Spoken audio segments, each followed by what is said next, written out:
디모데전서 1장 12절에서 17절까지 말씀을 읽습니다.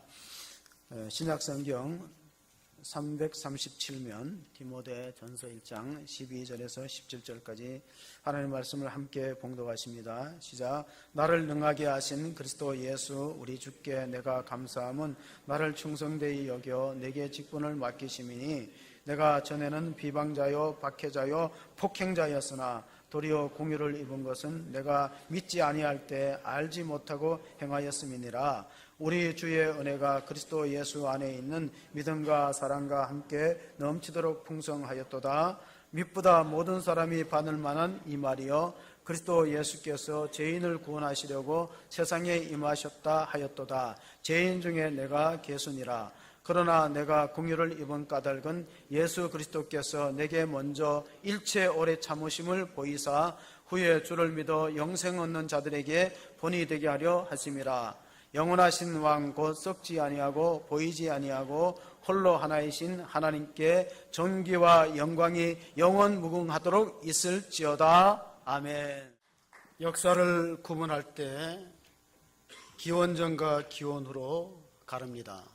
AD, 아노 도미네, 라틴말로 주후란 뜻이고 BC, Before Christ, 예수님 오기 전.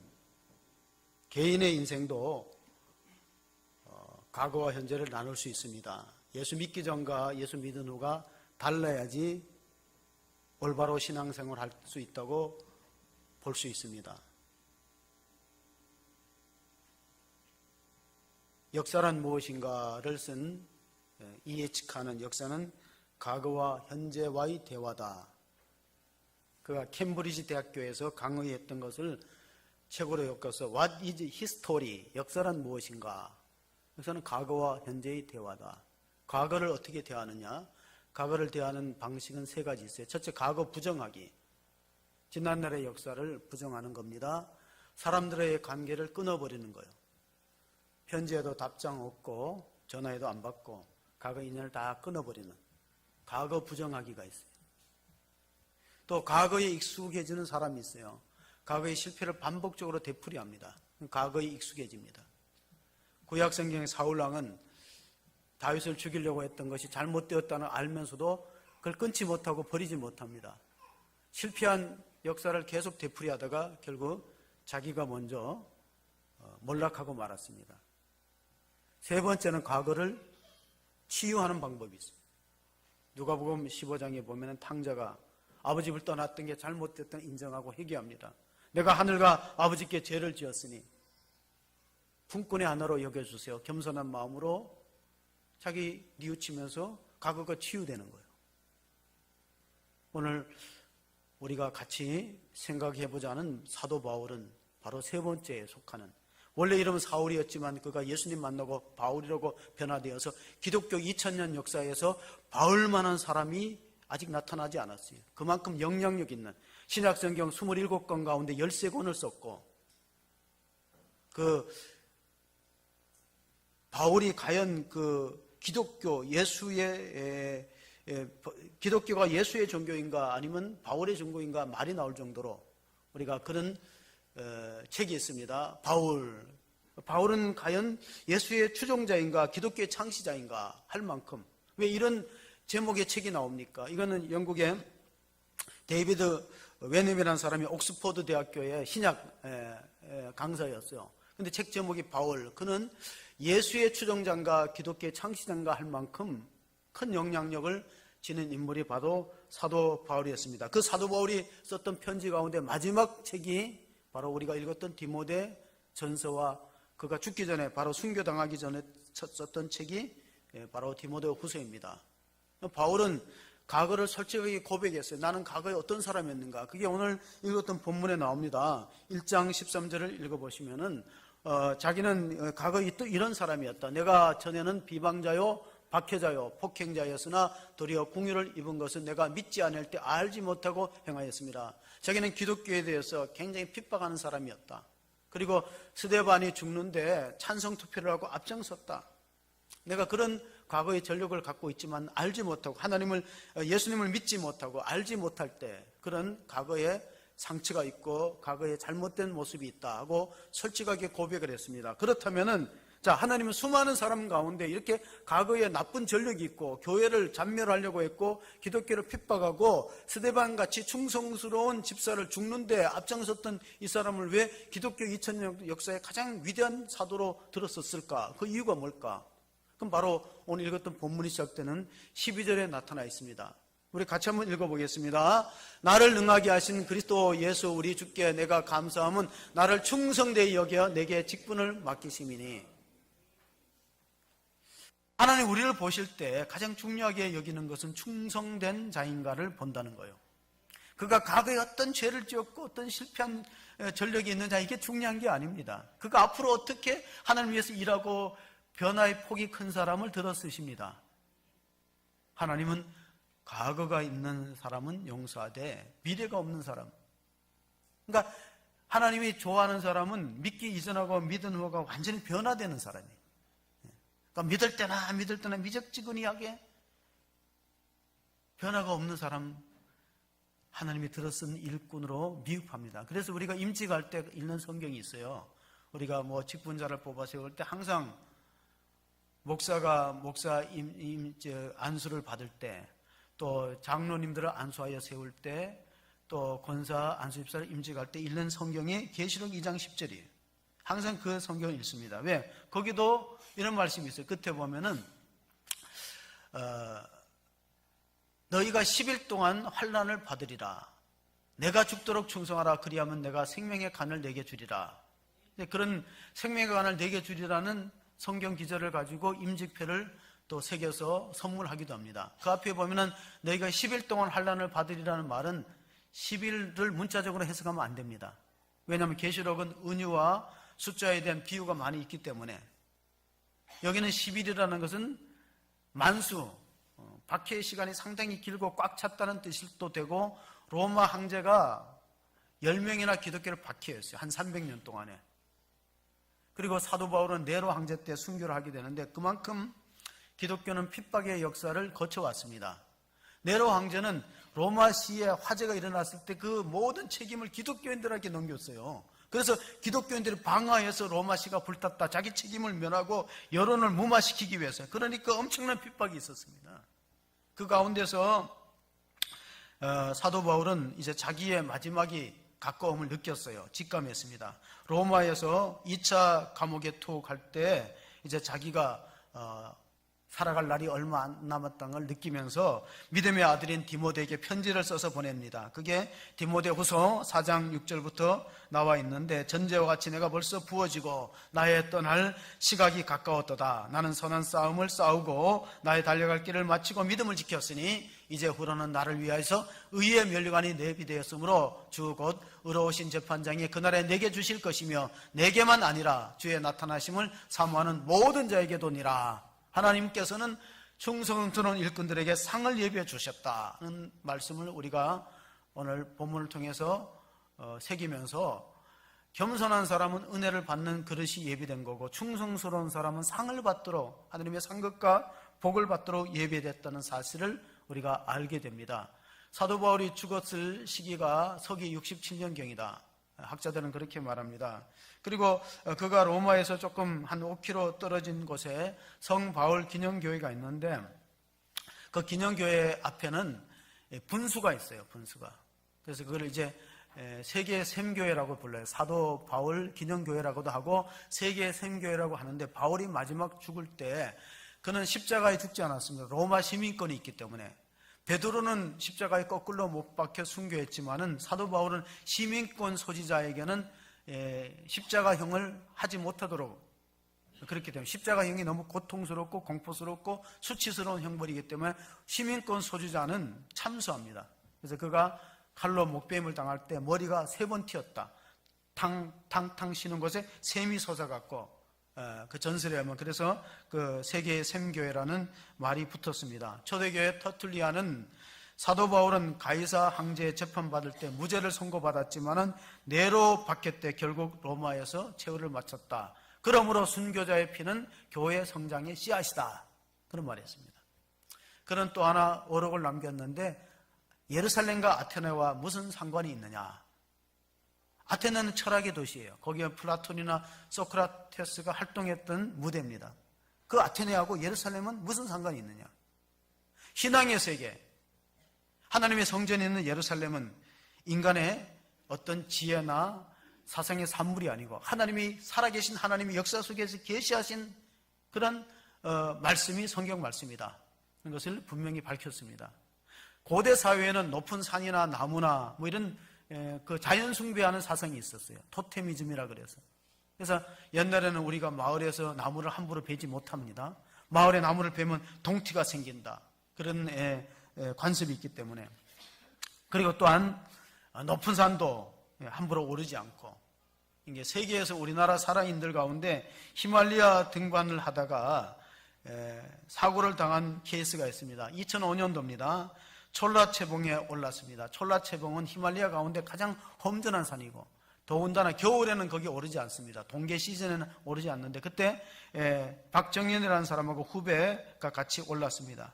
이게 올라서 등반에 성공해서 세계 최초로 촐라체봉을 동계 시즌에 올라서 등반에 성공했는데 내려가다 사고 났습니다. 그러니까 모든 사고는 내려갈 때 올라갈 때가 아니라 태극기를 꽂고 내려가다가 크레파스의 후배 최강식 빠졌습니다. 크레파스는 어떤 것입니까? 빙하가 서로 층기가 있으면은 그 미세한 틈이 점점 벌어져 갖고 힘의 균열에 의해서 벌어져 갖고 틈이 생기는데 발을 거기다가 실족하면은 사람 시체를 찾지 못하고 빙하벽에 끼어서 그냥 죽고 마는 것이 크레파스 사고입니다. 그러니까 250년 역사 가운데 히말리아 등반 250년 역사 가운데 크레파스에 빠졌다가 살아난 사람은 다 두 사람밖에 없대요. 그만큼 위험한 것입니다. 최강식이라는 분이 빠졌는데 그 빠지면 툭 떨어지면서 서로 자일에 매여 있는데 박정현 씨는 그 충격에 갈비뼈가 부러지고 떨어진 사람은 다리가 부러졌어요. 아무리 끌어올리려고 해도 올릴 수 없는데 죽을 힘을 다해서 3시간 동안 사투해갖고 결국은 후배를 끌어올렸어요.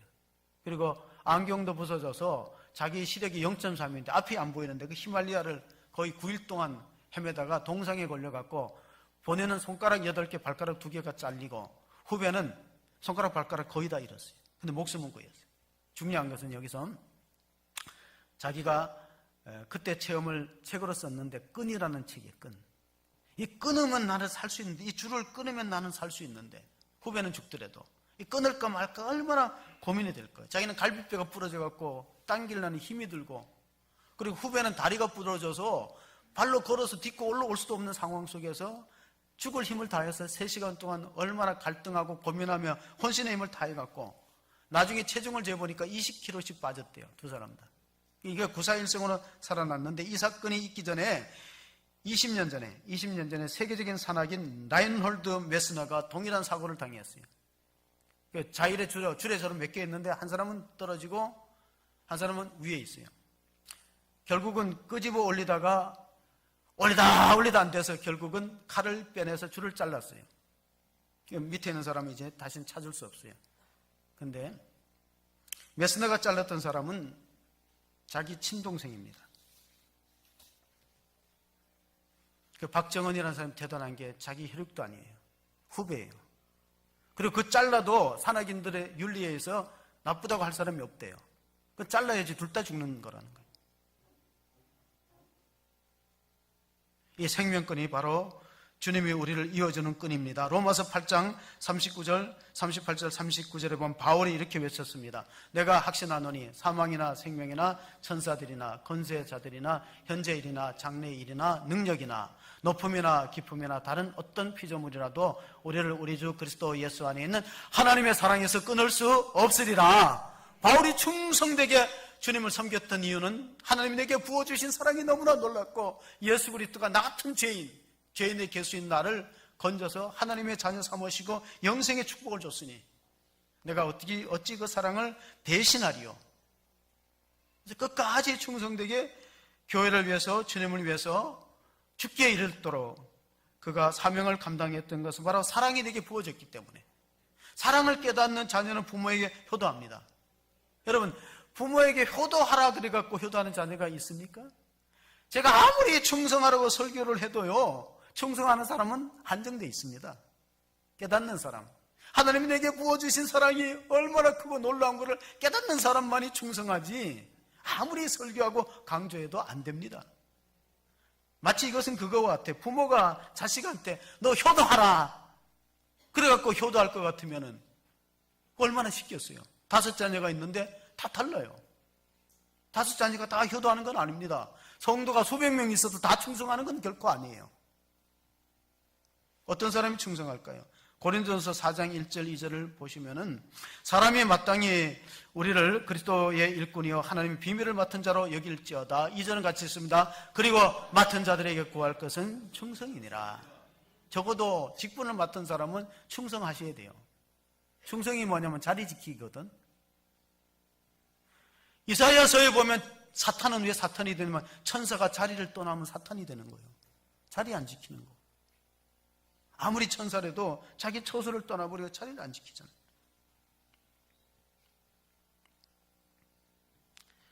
시대가 충성하는 아이콘보다 배신의 아이콘이 지배하는 사유가 되었어요. 회사도 그렇고 정치계도 그렇고 그리고 또 가정과 교회도 그래요.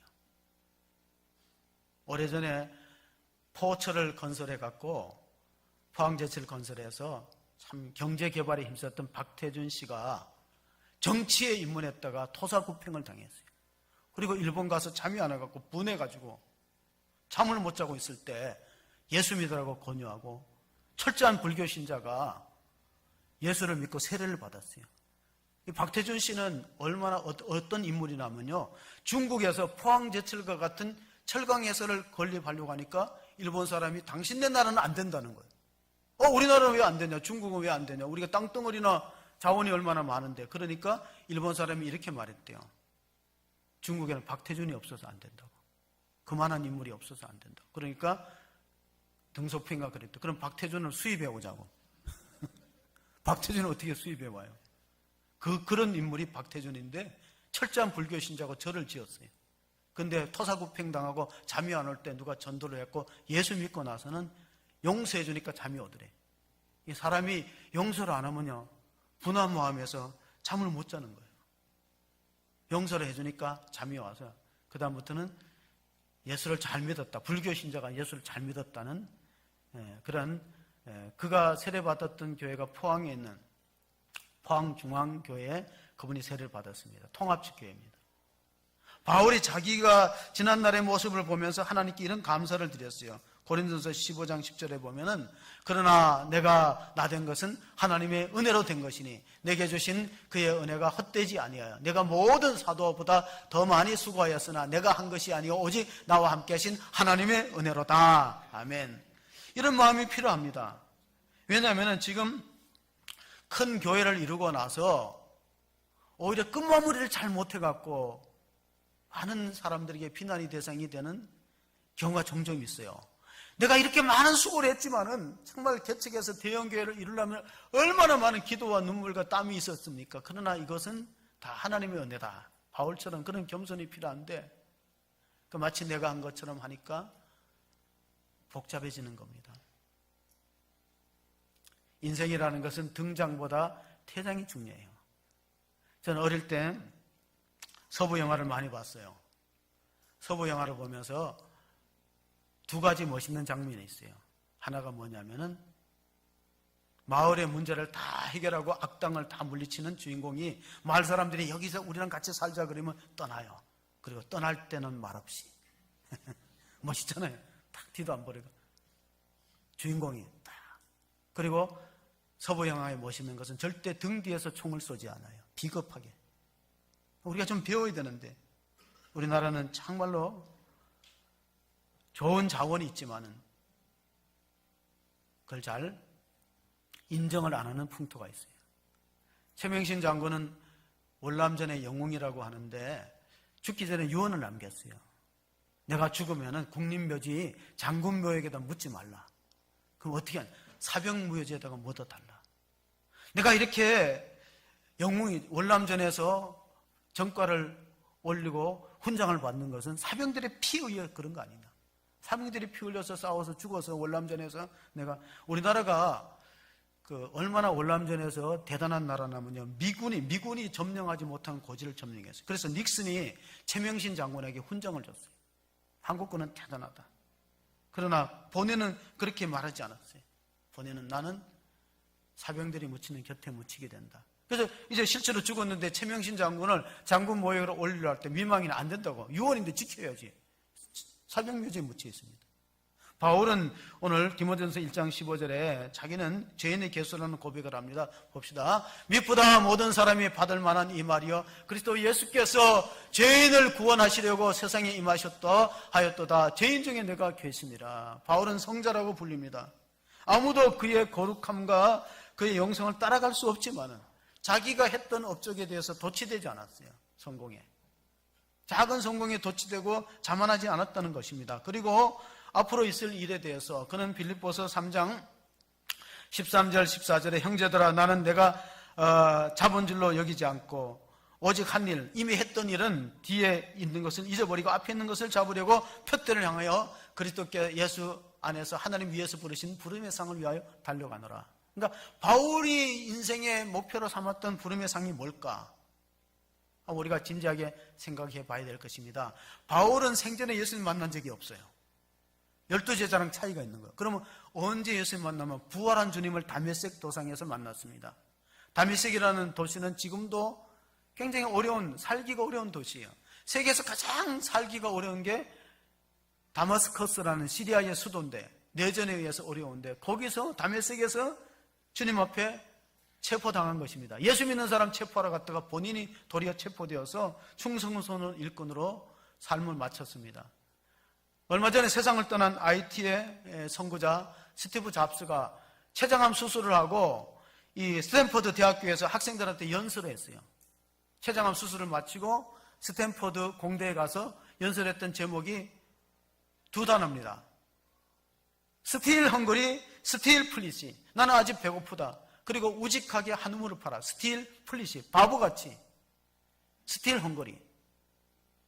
우리 한국 축구가 세계를 인정을 받고 우리 국민들의 정말 열광적인 응원을 받은 게 2002년도 월드컵이에요. 그때 감독 히딩크가 한 말이 있어요. 우리가 16강, 8강을 가서 막 대단한 업적을 이루었다 할 때 나는 아직도 배고프다 그랬거든. 나는 아직도. 승리의 갈망. 이게 우리가 믿는 사람이 이런 열망이 있어야 되는데 그러지 못하면은 우리가 쉽게 하다가 지치고 낙심하게 됩니다. 스티브 잡스가 죽기 전에 이런 이야기를 했어요. 이 세상에서 가장 비싼 침대는 병상 침대다. 운전을 해줄 사람은 있고 돈을 대신 벌어줄 사람은 있지만 대신 아파줄 사람은 없다. 그 스티브 잡스가 죽기 얼마 전에 한 거예요. 그래서 성공을 위해서 돈을 위해서 일생을 바치는 건 어리석다 그랬어요. 본인이 췌장암 걸려갖고. 그럼 어떻게 살아야 되느냐? 영원한 가치가 있는 걸 뭘 위해서 투자를 해야지. 우리가 계속해서 물질만 추구하고 성공만 추구하다가 자기 같은 인생이 된다고 유언을 남겼어요. 메시지를. 그렇게 하지 말라고. 자기는 일 중독자래요.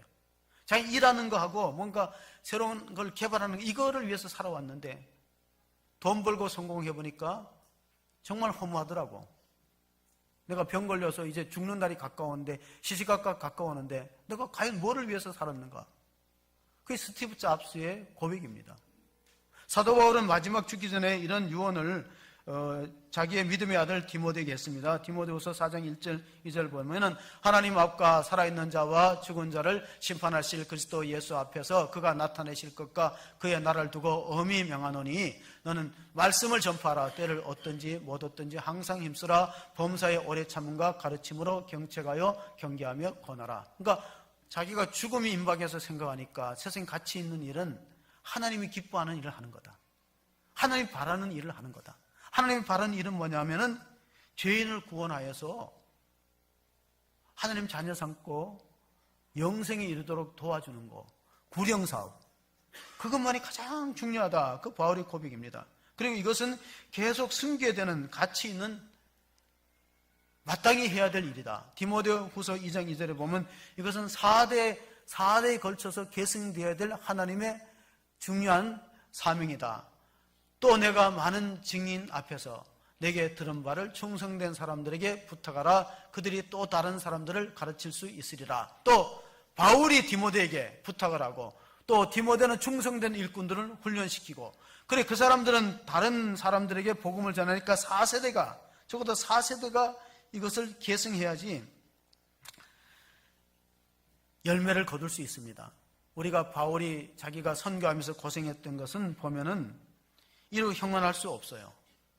고린도서 11장에 보면은 40에 하나 감한 매를 5차례나 맞고 태장에도 3번이나 맞고 그리고 돌로 맞고 3번 파선을 당하고 일주일을 깊은 바다에 지내다가 수없는 사선을 넘어서 결국은 로마로 압송됩니다. 로마로 압송되는 이유는 2가지예요. 내가 로마에도 복음의 폭탄을 터뜨려서 세계의 심장부 로마에다가 교회를 개척하고 하나님 믿는 사람을 건지겠다. 그런 야망이 있어요. 세계는 로마로 통하니까. 그 로마를 가고 싶어 합니다. 그런데 만약에 로마가 바울이 자기 의지로 자유롭게 갔다면 중간에 테러를 당합니다. 사도행전을 읽어보면 사도 바울을 죽이기까지는 먹지도 않고 마시도 않고 결사대가 40명이 조직됐어요. 테러단들이. 그러니까 자유의 몸으로 갔다가는 로마에 도착하기 전에 피살당할 수밖에 없습니다. 그래서 하나님은 불가피 제수의 몸으로 천부장리 호송해서 로마로까지 배로 태워가는 모습을 봅니다. 이건 하나님의 섭리라고 밖에 볼 수 없는데 그가 가서 이제 로마로 가서 가기 전에 수감되어 있는데 그 수감되어 있을 때 황제가 벨릭스 총독이 수감이 있다가 그 다음에 후임자가 베스도가 옵니다. 베스도는 똑똑한 총독입니다. 자기 전임자로부터 하나의 고소 사건을 인계받습니다. 그게 뭐냐면 여기 사도 바울이라는 죄수가 있는데 이 사람은 예루살렘에 있는 종교 지도자에 의해서 고발당해서 수감 중인데 내가 재판을 하고 싶어도 본인이 가이사 앞에 와서 재판을 받겠다고 고집하고 있어서 지금 구류 상태로 감금돼 있다. 그러니까 베스도 총독이 당신이 한번 신문해보고 그 사람이 죄가 있는지 없는지를 결정해달라. 그게 사도행전 26장에 나오는 내용입니다. 그 베스도가 총독으로 임명하니까 아그리빠 왕과 베스도가 가서 문안 인사를 해요. 그러니까 우리가 정치적으로 보면 누가 부임하면은 뭐 이제 여당이나 야당의 대표가 부임하면은 가서 인사하듯이 이 아그리빠 왕과 베스도가 가서 인사를 하니까 그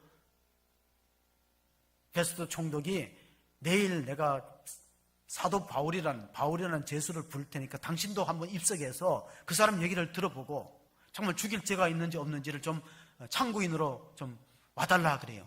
그러니까 이제 아그리빠 왕과 버니게가 옷을 잘 빼입고 재판석에 왔습니다. 그때 바울이 변명합니다. 뭐라고?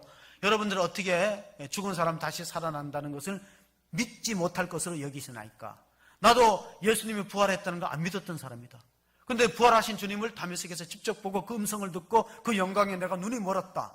그래서 하나님께서 그 아들 예수 그리스도를 보내서 우리의 눈을 뜨게 하고 어둠에서 빛으로 사탄의 권세에서 하나님께로 돌아와서 제사함을 입고 영생을 얻는 은혜를 주셨는데 이거를 왜 안 믿냐고 강조해서 말합니다. 그리고 사도행전 26장 23절에 보면은 바울이 곧 그리스도께서 고난을 받으사 죽은 자 가운데서 먼저 다시 살아나서 이스라엘과 이방인들에게 빛을 전하시리라 함이니라 하니까 24절을 보십니다. 같이 바울이 이같이 변명하며 베스도가 크게 소리내어 이르되 바울아 내가 미쳤도다. 내 많은 학문이 너를 미치게 한다 하니 그 베스도가 봤을 때 사도 바울은 죄인이라기보다 미친 사람이지. 그러니까 미친 사람은 석방해야지 벌을 주는 게 아니에요. 그럼 미친 사람 정신병원에 보내야지 감옥에 가둡니까? 그러니까 베스도가 봤을 때 이 사도 바울은 미친 사람이 죽은 예수가 살아났다고 저렇게 주장하고 그것 때문에 저렇게 고소당하고 선교하고 애쓰는 저 사람은 정상적인 사람이 아니다. 정신이 돌은 사람이다. 공부를 많이 하더니 아마 그 당시에는 사도 바울만큼 공부 많이 한 사람이 없어요. 사도 바울은 히브리 가문에서 태어나서 율법학자고 바리새인 중에 바리새인이고 또 헬라 유학해서 가마리알 문화에서 헬라 철학을 공부했으니까 헬라 말도 할 줄 알고 히브리 말도 할 줄 알고 당시 그만한 지식인이 없어요. 그는 그렇게 공부를 너무 많이 하면 돌았다는 거예요. 그럼 진짜로 예수님이 돌았나요? 복음서에 보면 예수님 미쳤다고 하는 이야기 많이 나옵니다. 심지어는 귀신 들렸다. 그러면은 진짜로 예수 믿는 사람은 세상 사람들로부터 조금 미쳤다는 소리를 들어야 되는데 오늘 여기 안 나오신 분은 그런 감흥이 별로 없어. 여기 나오신 분들은 그래도 조금 가능성이 있는데 문제는 누가 미칠 것이냐. 정상적인 사람이 봤을 때는 이 플라톤이 한 말이 있어요. 하나님이 우리에게 주신, 신이 우리에게 주신 가장 중요한 재능이 광기라 그랬어요. 광기. 미친 거. 그러니까 미친 사람이 뭔가 역사를 이루지. 1903년도에 라이트 형제가 우크라이나 주에서 라이트 형제가 사람도 새처럼 날 수 있다고 했을 때 다 미쳤다 그랬거든. 누가 사람이 어떻게 새처럼 날, 말도 안 되는 소리. 사람이 어떻게 새처럼 날아. 다 조롱했어요. 그게 불과 100년 전이에요. 그래갖고 비행기를 만들어 띄웠는데 59초 날았어. 59초면 1분이 안 되죠. 지금은 1분 이상 날죠. 오래 날아요. 지금은. 지금 오래 날아요. 그러니까 세계의 역사를 이끌어가는 사람은 미친 사람들이지. 뭔가 한 가지 몰입하고 거기에 막 이렇게 집중력이 있는 사람이 큰일을 이루는 거예요. 자식도 보면요, 여러분 자녀들이 공부를 못해도 좋아요. 집중력이 있는 애가 참 중요해요. 한 가지. 음악이면 음악, 미술이면 예술. 집중력이 있어야 돼요. 이거 하다가 또 실망하면 저거 하고 이런 사람들은 큰일을 하기 어렵습니다. 사도 바울이 고린도후서 5장 13절에 보면 자기가 미쳤다고 고백을 합니다. 고린도후서 5장 13절 보십시다. 우리가 만일 미쳤어도 하나님을 위한 것이요 정신이 온전하여도 너희를 위한 것이니. 미쳤다는 헬라어 말이 마이네예요. 마이네. 마이네라는 헬라어 말에서 영어가 하나 생겼는데 그게 매니아라는 영어예요. 매니아는 뭔가 수집 강도 매니아라 그래요. 레코드를 수집하는 자동차를 또 이 매니아는 뭔가 한 가지 일에 거기에 집중된 사람이 매니아인데 사도 바울은 완전히 예수님에게 집중된 사람이다. 미친 사람이다. 그러니까 베스도가 봤을 때는 풀어줘야지. 이 사람은 정신병으로 보내야지 교도소에 수감할 사람이 아니에요.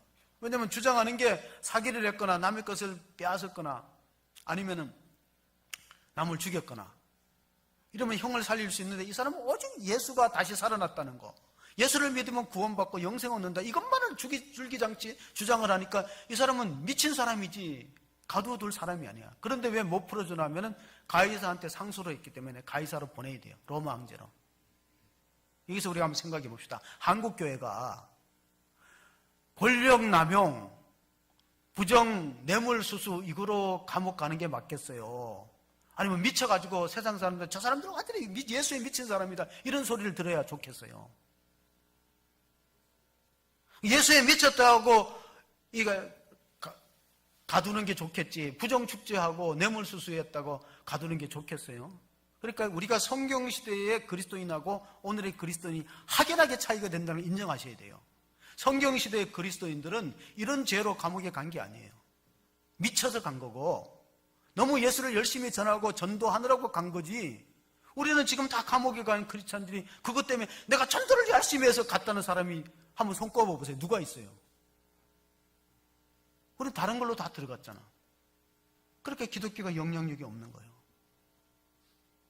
적어도 여러분은 주변 사람들한테 저 사람 완전히 예수에 미쳤고 교회에 미쳤어, 이런 소리를 들어야지.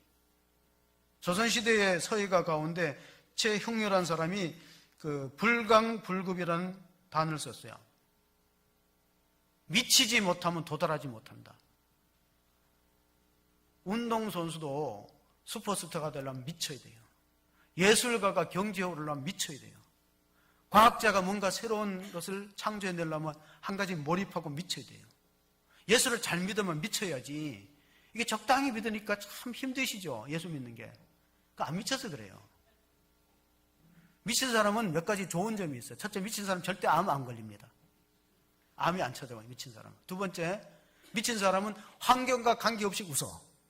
희죽희죽 웃어요. 환경과 관계없어. 항상 기쁘고 웃어. 그럼 미친 사람이에요. 미친 사람은 힘이 무지 셉니다.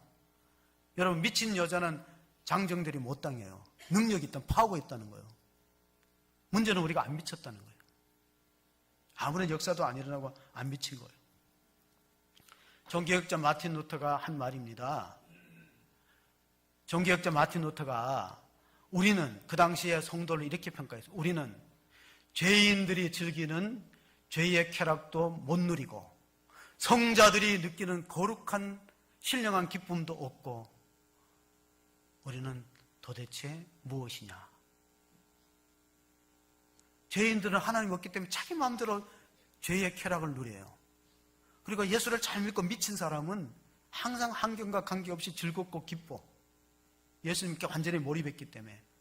그런데 우리는 무엇이냐? 잘 진지하게 생각해 볼 필요가 있습니다. 바울은 끝으로 디모데 전서 1장 16절에 이런 고백을 했습니다. 같이 한번 보시겠습니다. 그러나 내가 공유를 입은 까닭은 예수 그리스도께서 내게 먼저 일체 오래 참으심을 보이사 후에 주를 믿어 영생 얻는 자들에게 본이 되게 하려 하심이라. 여러분, 나처럼 미치세요. 나는 영생 얻었어요. 나는 나 같은 죄인이 영생 얻고 본이 되고 모델이 됩니다. 그러니까 여러분도 나처럼 다 본이 되어서 예수님을 위해 산다면은 의미 있는 인생으로 마칠 것입니다. 그러나 만일 우리가 적당히, 예수님이 이런 거 말씀했어요. 청함 받은 사람 많으나 택함 받은 사람 적다. 그러니까 우리가 항상 의문을 갖는 게 이런 게 의문을 가져요. 로마서를 보면은 믿기만 하면 다 구원을 받는데 야고보서를 또 읽어보면 행함이 없는 믿음은 죽은 믿음이라거든. 그럼 도대체 그 구원의 커트라인이 몇 점부터인가? 이거 의문점이잖아요. 근데 저는 오늘 새벽에 이런 설교를 했어요. 우리가 요즘에 대학을 들어가는데 입시가 굉장히 경쟁이 치열하잖아요. 대학교, 좋은 대학교는. 그리고 취업도 좋은 회사는 참 경쟁이 치열해요. 그걸 뭐라 좁은 문이라 그랬거든요. 근데 예수님은 분명히 멸망으로 인도하는 길은 넓다 그랬어요. 넓은 문이고 생명과 구원을 인도하는 문은 좁은 문이라 그랬는데 진지하게 생각해 보자. 정말 영생이 있고 부활이 있고 천국에서 하나님 나라에서 영원히 산다면은 그렇게 비율이 허술할까? 한번 생각해 보세요.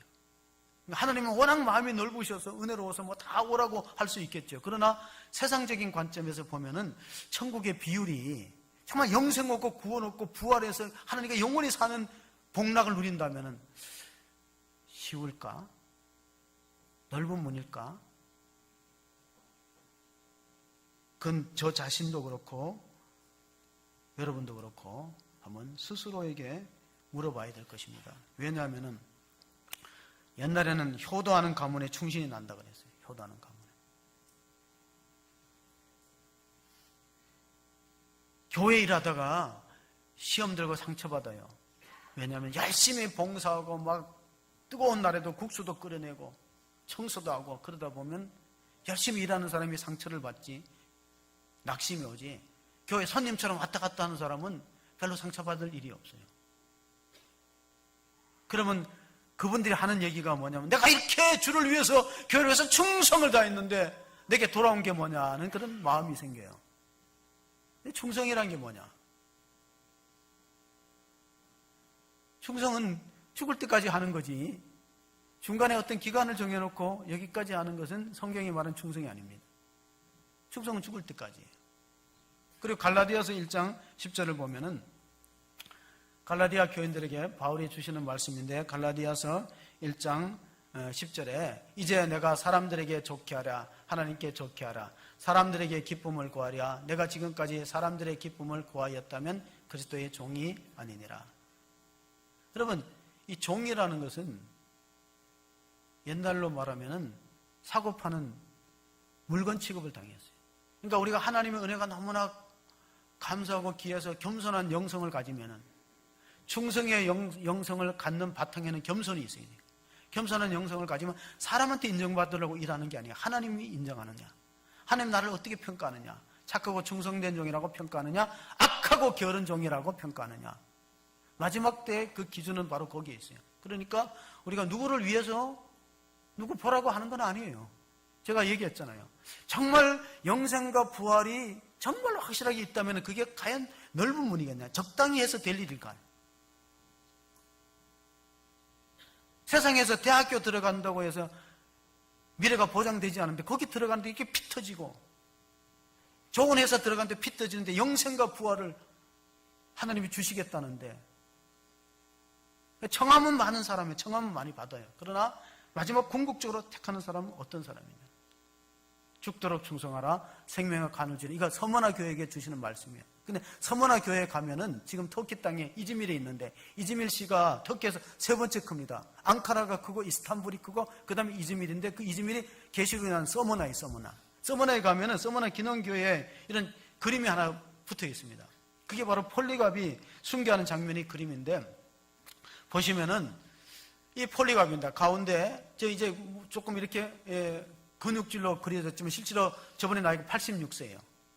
그리고 이제 칼로 밑에는 장작불이 타오릅니다. 그러니까 폴리갑은 마지막 순교할 때 불에 태움을 당했어요.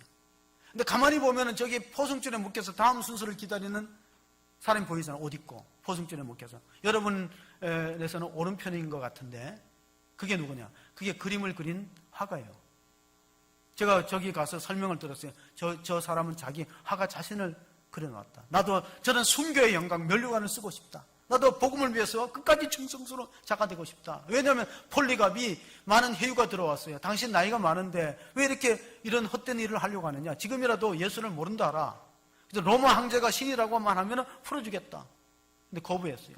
내가 6년 동안 예수를 믿어도 주님은 나를 한 번도 배반한 적이 없는데 내가 이 나이에 살겠다고 예수님 부인할 수 없다. 장적더미에 스스로 올라가서 불태움을 당했습니다. 그게 바로 충성이라는 저 그림이 우리에게 보여주는 일은 충성이다. 그러므로 선교는 곧 순교라는 말이 생기게 된 것입니다. 선교 현장에는 순교의 피가 뿌려지면 많은 열매가 있는 것이죠. 오늘날도 우리가 교회가 부흥 안 되는 원인은 다 통틀어서 희생이 부족한 거예요. 자기 희생이 부족한 것입니다. 자기 부인과 자기 희생이 있을 때 우리는 많은 열매를 거둘 수 있는데 만약에 예수님께서 우리 죄를 위하여 십자가에 죽으시고 부활하여서 우리 죄가 다 토말하고 우리가 하나님의 영원한 생명에 참여한 자가 되었다면 세 가지 특징이 나타납니다. 첫째 특징이 뭐냐? 그건 감사의 영성이에요. 감사의 열정이 있어요. 항상 감사해요. 나 같은 죄인을 바울이 나는 죄인에게서 나 같은 죄인을 살리기 위해서 예수님이 십자가에 내 대신 죽었으니 자다가도 뻘떡 일어나면 찬송이 나오고 감사가 있는 성도가 바로 죄사함 받고 구원받은 성도의 증거예요. 두 번째 증거가 뭐냐면 거룩에 대한 열망이 있어야 돼요. 거룩에 대한. 깨끗한 것은 더럽히지 않으려고 합니다. 우리가 옷을 입거나 손수건을 사용해도 이미 더러워졌으면은 무관심해져요. 그런데 깨끗한 옷은, 흰 옷은 뭔가 얼룩이 안 묻으려고 조심을 해요. 정말 내가 예수님으로부터 죄 용서받고 깨끗함을 입었다면, 죄사함을 입고 깨끗함을 입었다면 거룩에 대한 열망이 있어야 돼요. 내가 세상 사람들과 같이 죄와 타협하거나 적당히 살아서는 안 된다. 정말 죄와 싸우되 피 흘리고 싸우고 내가 거룩에 대한 열망이 있는 사람, 그 사람은 구원받은 사람이에요. 첫째, 감사가 있는 사람은 죄사함 받고 구원받은 사람이고 거룩에 대한 열망이 있어요. 내가 어떻게 하면 예수님을 닮아서 거룩하게 살아야 되겠다. 그 다음에 세 번째가 구령에 대한 열망이에요. 내가 예수를 믿어서 죄사함 얻고 하나님을 백성이 되고 영생과 구원을 얻었다면 이 기쁜 소식을 어떻게라도 전하려고 한 사람이라도 명절이 되면 전도의 기회로 삼고 어떻게 하든지 이 전해야 된다. 알지 못하고 깨닫지 못해서 사도 바울 같은 위대한 사도도 깨닫지 못하고 알지 못할 때는 교회를 핍박하고 예수 믿는 사람 박해하지 않았냐. 몰라서 그러는 거니까 생명의 말씀, 복음의 말씀 전해야 되겠다. 그들을 깨우쳐줘야 되겠다는 열망이 있습니다. 그러므로 우리가 이번 명절을 통해서도 충성이 무엇이냐. 가정에서 가장 중요한 건 효도고 하나님 앞에 가장 중요한 것은 충성의 영성이다. 잊지 마시고 충성된 종으로 쓰임받게 되면 자손이 복을 받습니다. 하나님은 충성된 가문, 효자 가문의 충신이 나오고 충성된 가문을 들어 쓰시는 것을 믿으시고 우리 모두가 충성된 일꾼이 되시기를 주의 이름으로 축원합니다. 아멘. 하나님 아버지, 맡은 자에게 구할 것은 충성이라고 했습니다. 하나님, 우리를 죄인임에도 불구하고 직분을 맡기시고 우리를 하나님의 일꾼으로 삼으신 것은 우리의 충성심을 보시고 일꾼으로 삼아 주셨습니다. 과거에 우리가 어떤 삶을 살았든지 하나님은 우리의 앞으로 미래에 관심 가지고 하나님 나라의 영광을 위해서 귀하게 사용할 일꾼들을 세워주었으니 우리 모두가 하나님 앞에 충성스러운 종으로서 쓰임받도록 은혜를 베풀어 주시옵소서. 겸손하여서 자신을 죄인의 개수라고 하나님 만석되어 나오지 못하는 자라고 고백했듯이 우리에게 감사하는 믿음을 주시고 겸손의 영성을 통하여 하나님 앞에 충성스러운 일꾼으로 쓰임받는 축복이 있기를 주의 이름으로 간절히 예수 그리스도 이름으로 기도하옵나이다. 아멘.